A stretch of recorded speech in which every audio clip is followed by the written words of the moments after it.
For miles around, thick black plumes of smoke bellowed into the air, burning plastic.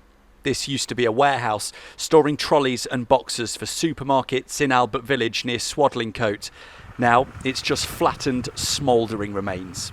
Gutted. I've been on this site 20 years as a site manager here, and when you see this it's really heartbreaking, because I know the owners have put a lot of money into a new business adjacent to this part, as we can see here. Fortunately that is as we speak now, that's untouched. The firefighters have done a cracking job with that, but it doesn't take away from it that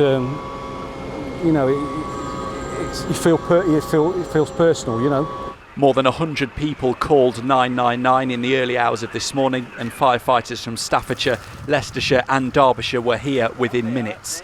An area of 1,000 square metres was on fire and heading towards more buildings. They managed to prevent the warehouse from becoming involved in fire, but then of course the fire tracked back right and spread further along another route. So it's just a case of trying to surround the fire and then attack it with as many jets as we possibly can. It was a large fire, giving off significant amounts of radiated heat, and it would have been quite a challenge for the crews, in the early hours of the morning. Staff at this diner had a nasty shock when they woke up this morning. They'd had a fire here 2 years ago.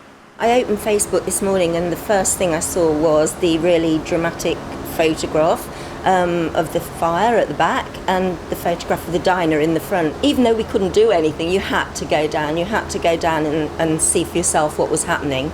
But we were quickly reassured that it wasn't travelling this way, that it was being contained. By mid-morning, most of the thick smoke had dissipated and firefighters could start to tackle the remaining blaze from above, dampening down so no new areas could catch alight. Thankfully, no one injured, but a dramatic scene and a business lost.